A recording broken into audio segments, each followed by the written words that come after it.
to be looking at chapter 13 in the book of Revelation. Now, chapter 13 simply speaks about the one world political system. And this is a system that will be present when the Antichrist is here. It would be, well, ruled by Satan himself.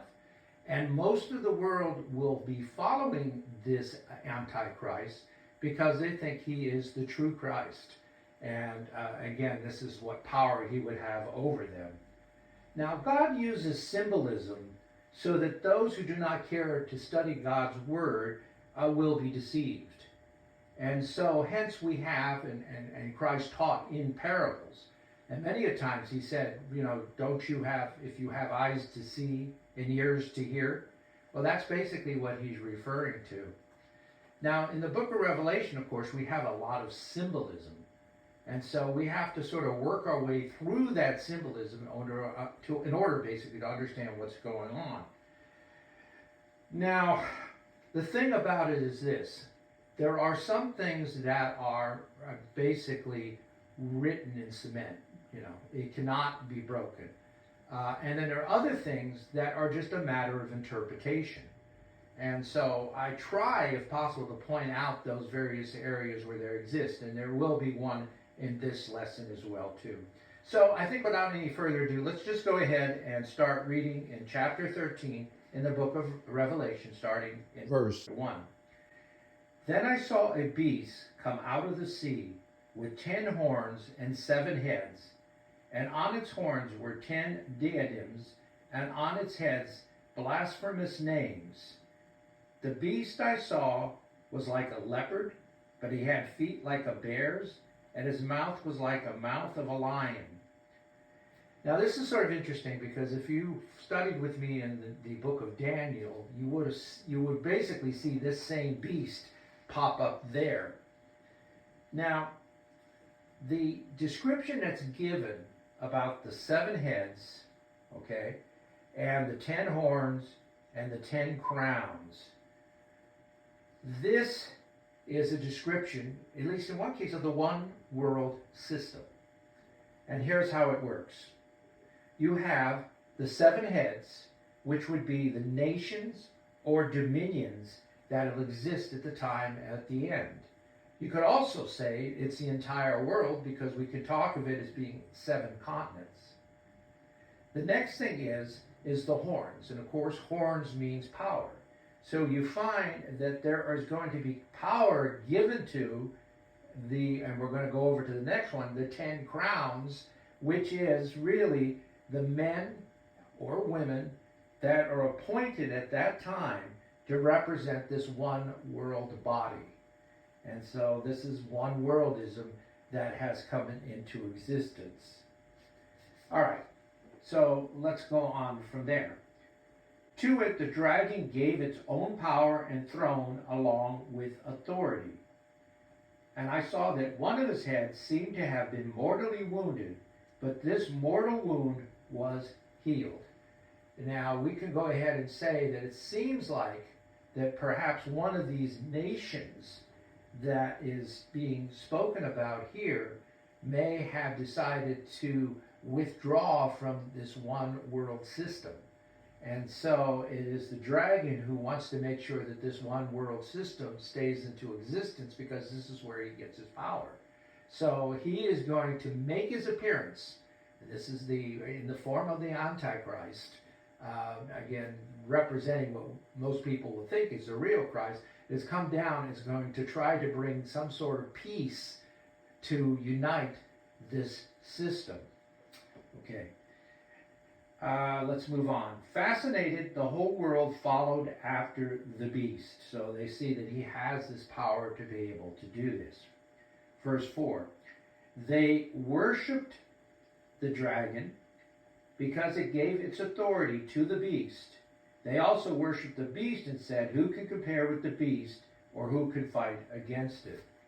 Now, again, here we come into different types of interpretations as well. Another interpretation of this is what we're seen represented here is some unholy trinity, basically. because we're talked about Satan in one case. We talk about the political system, right, which is, again, would be the other, like the Holy Spirit. You could say it's not so much the political system, but there is a spirit of Satan that will be existed. It would be like the Holy Spirit. And then basically you have the antichrist, which would be like the unholy son. So those three during this time at the end would be present as well too. So, and they will all be working in conjunction with this one world system. So that's how that works. And of course, because of its power, a lot of them are going to say, you know, who can compare with this beast and who can fight against it. So anyway, so again, let's move on from there. The beast was given a mouth uttering proud bursts and blasphemies, and it was given authority to act for 42 months. And there's that 3.5-year period that we've spoken of in the last lecture. And this is the time of the Antichrist, when he'll be present here on earth, again, as a political representative of this governmental system. And he will be, again, have this power during this 3.5-year period. However, it is written elsewhere that it may be shortened to a 5-month period, because at this time maybe even the elect would be able to fight against him. So God had done that.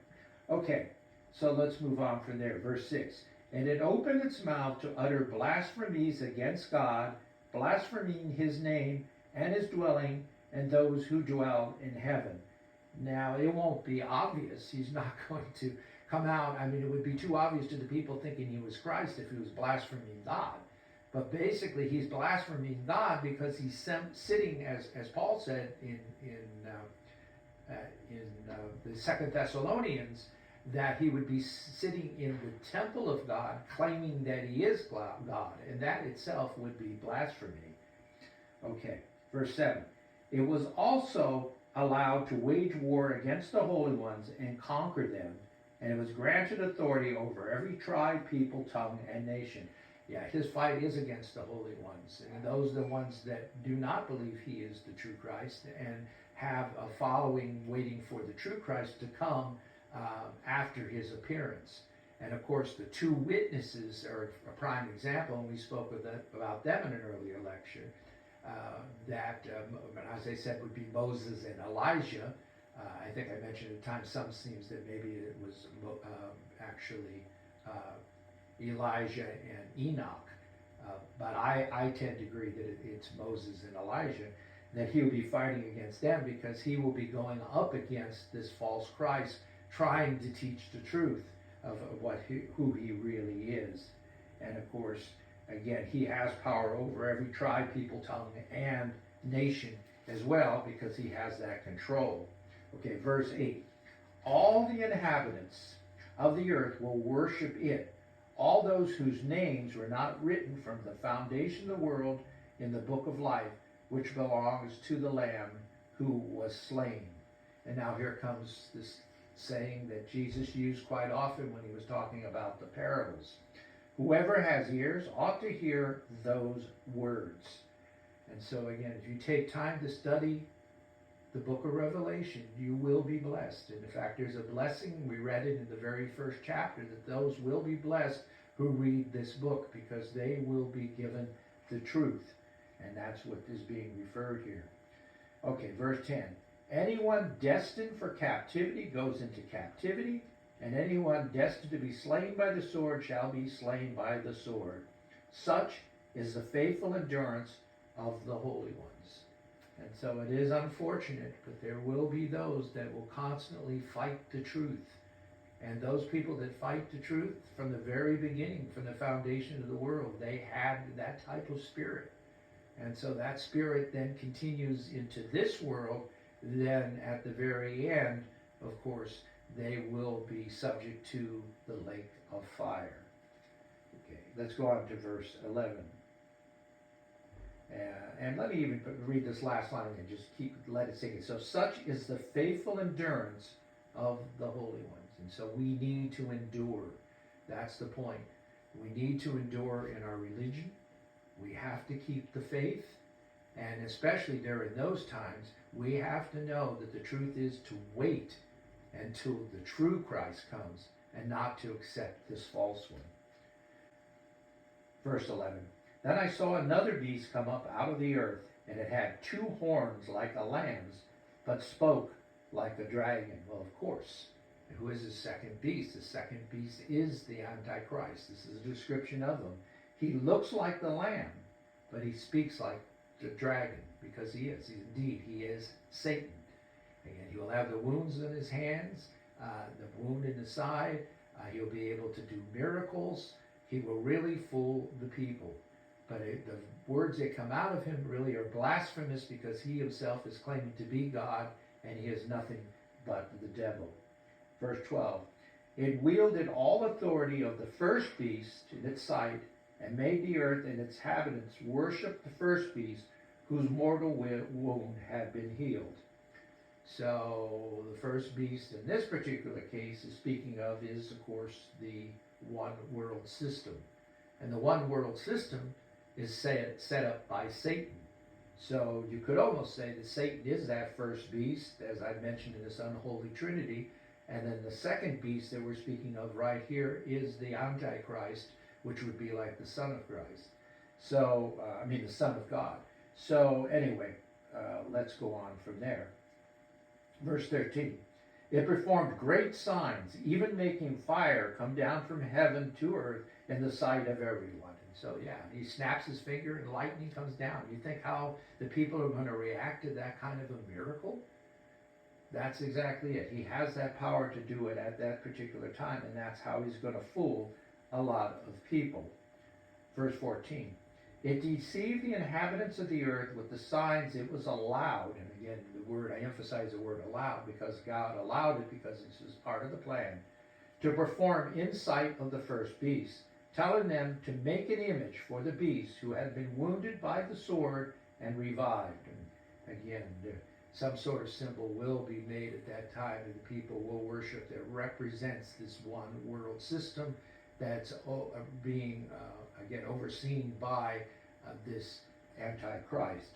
Verse 15. It was then permitted to breathe life into the beast's image, so that the beast's image could speak and could have everyone who did not worship it be put to death. So basically, again, symbolism is they're bringing this one world system that looked like it was starting to falter back to life again, in order for in other words, in order for Satan again to fulfill the plan that he had in mind. Verse 16, it forced all the people, small and great, rich and poor, free and slave, to be given a stamped image on their right hands and on their foreheads. Now, again, it's not a tattoo, it's not a computer chip. What's being spoken of here is the falsehoods, the lies, will be embedded in the minds of these people. And in response to that, their right hand basically will start doing the work, again propagating what it is that this one world system and their leaders and the Antichrist feels that should be implemented to keep this particular movement going. And again, in verse 17, so that no one could buy or sell except one who had the stamped image of the beast's name or the number that stood for its name. And again, you could see how that could be possible, that really you need to be part of this one world society, this one world order, in order to be able to engage in trade.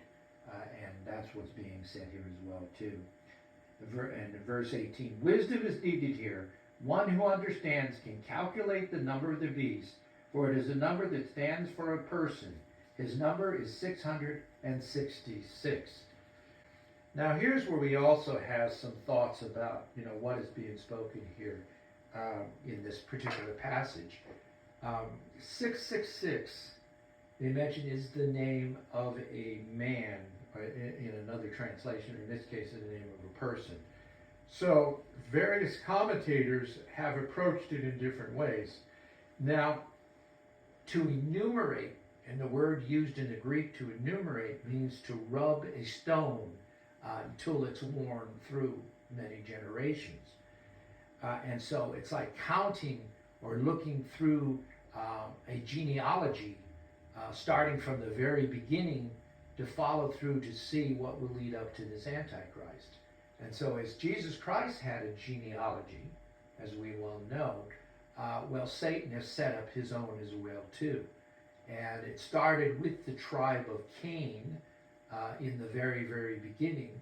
And throughout the centuries, these named Kenites have been doing Satan's work.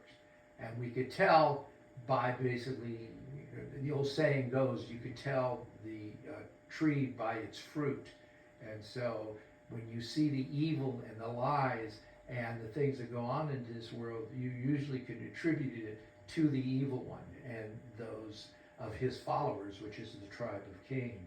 And so eventually, as you enumerate through that, it's going to lead up to the coming of this particular Antichrist. Now, how is he going to come into the world? Will he just make an appearance, come down from the clouds like he's returning as Jesus, which is one thought? Will he come supposedly through a woman, but then gets the spirit of the Antichrist in him? We don't know. There's no explanation for that. But we do know that he will make his appearance. That is something that is set in stone, or set in cement, as I had said earlier. But how he makes his appearance, we don't know. The only thing we can say, again, most definitely, is that he is going to show himself as being the Christ. He will be in the temple calling himself God, and he will be able to do miracles, and he will look like Christ, and he will be very convincing. So that much we do know for certain. But again, how he makes his appearance is up for grabs. The other thought about the 666 has to do with just being able to identify him by what happens or occurs around that particular time, which means when we look at the sixth seal, the sixth trump, and the sixth vial, that all three of those then talk about the events that will be happening around the time of the Antichrist, so it more or less gets us prepared to be able to recognize them as such. So again, there's a great deal of detail in all of this that you could sort of read through it and try to understand. I basically sort of skimmed the surface in this talk. And I do really advise you on anything is to get into the Word itself and to read it and look at some of the other commentaries that's there as well to help you through it. But the one thing we need to be aware of, and it's the most important thing that I keep emphasizing and have kept emphasizing throughout all the teaching in the book of Revelation, is that we are not to accept the first Christ, that we need to wait until the true Christ comes. And that isn't really described until, again, the seventh trump, or the seventh trumpet, when that sounds and that action comes about. There's also something I also do want to add a little bit about talking about these various things, like the seals, the trumpets, and the vials. The trumpets, the seals is now announces a certain action. The trumpet then announces that action is about to occur, and then that vial is when that action actually does come about, the pouring out. So that's really how these three align. And again, there is a lot of overlap, and I've talked about that, and various pieces to fit together. But eventually it all forms a very concise chronological order. But again, unfortunately, that has to wait until the very last lesson in order for it to make sense. So again, you may have a lot of questions or have seen that there's still some gaps in all of this. You really need to be patient and work your way through this book in order to see how it all fits together. Well, again, I thank you very much for letting me come into your home. Again, I ask for that thumbs up. I also ask for you to subscribe and ring that notification bell. I can't emphasize enough how important it is to just take those few seconds and do that, because once you do that, then you also are assisting in this ministry. You're helping me be able to get the word out to more people, because when YouTube and their analytics take a look and they see that I have quite a few subscriptions, that I got a lot of thumbs up, then they send that out to more and more homes, which helps build the ministry. So I can't do this without your help. So again, I ask you most sincerely that you please help me in accomplishing that. So again, thank you so much for again let me come into your homes, and I do wish you a very blessed week. Thank you so much.